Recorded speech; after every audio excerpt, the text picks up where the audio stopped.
So, a lot of us click that connect button on a VPN every single day, but what are we actually connecting to? What's really going on behind the scenes? Well, today we're going to pull back the curtain on the virtual private network and see exactly how it creates your very own private tunnel right through the middle of the public internet. Okay, to really get this, let's start with the scene that I'm sure is familiar to many of you. Picture this. You're a road warrior, right? A remote employee, you're posted up at your favorite coffee shop, you connect to their free Wi-Fi, and you're about to pull up some pretty sensitive company files. But here's the question we should all be asking. Just how secure is that connection really? I mean, you're sharing that network with every other person in that cafe. Is your confidential info truly safe? Or is it kind of just out there? Well, without some kind of protection, sending data over a public network is basically like mailing a postcard. Seriously, anyone who happens to be looking can just read the entire message.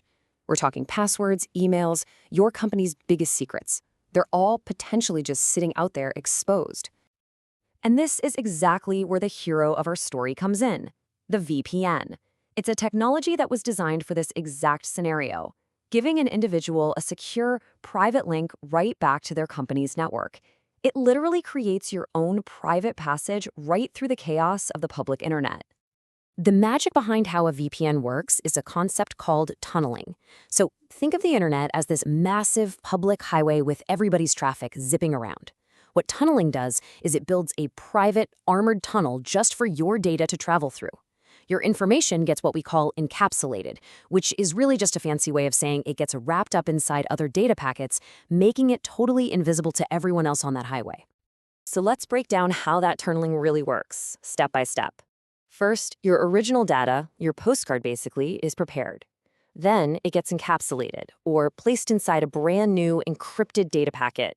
You can think of this packet like a digital armored car. This new packet is then sent securely through the tunnel, and here's the key part, it's only unwrapped once it arrives safely at its destination. Your original data is never ever exposed along the way. So what makes this tunnel so strong? I mean, it's not just an empty tube. It's actually fortified by two crucial technologies that work together: encryption and authentication. Let's dig into what those really mean. All right, first up is encryption. This is pretty much the art of scrambling information so that it's completely unreadable. Your normal, everyday data is called clear text, but once it's encrypted, it becomes ciphertext, which is basically a secret code that looks like total gibberish to anyone who doesn't have the key. And here you can see that transformation right in front of you. A simple, perfectly readable phrase in clear text, like the one you see on the left, becomes, well, that. A completely jumbled mess of characters on the right. That's your ciphertext. And without the very specific digital key to unscramble it, it's pretty much unbreakable. Now, when I say unbreakable, just how unbreakable are we talking? Well, a standard 56-bit encryption key has over 72 times quadrillion possible combinations. That's the number you're looking at. For a hacker to try and guess that key would be like trying to find one specific grain of sand on every beach on Earth. It's just a computationally massive task. And get this, modern VPNs often use even stronger 128-bit or 256-bit encryption. Wild. But secrecy is only half of the equation. The other half is authentication.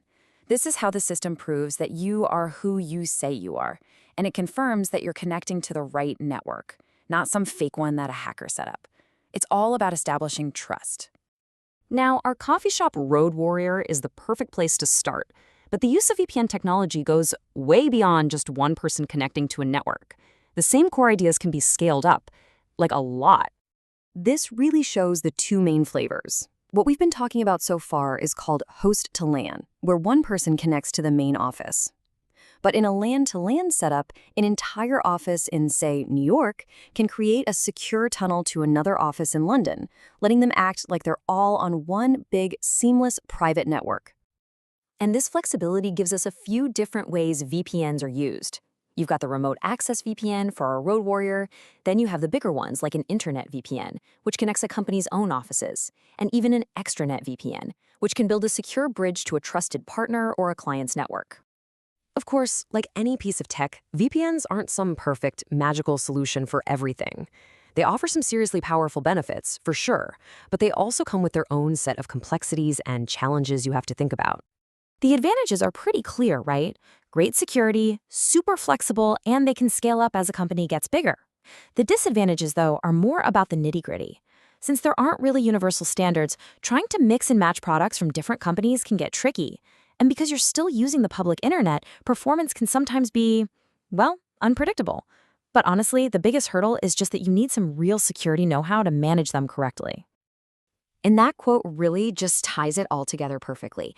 A VPN is an incredible tool. It can expand a company's reach around the globe and make workers more productive from anywhere.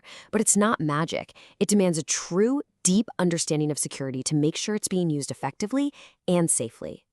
So the next time you log on from that coffee shop, you'll know exactly what's going on behind the scenes to protect your stuff.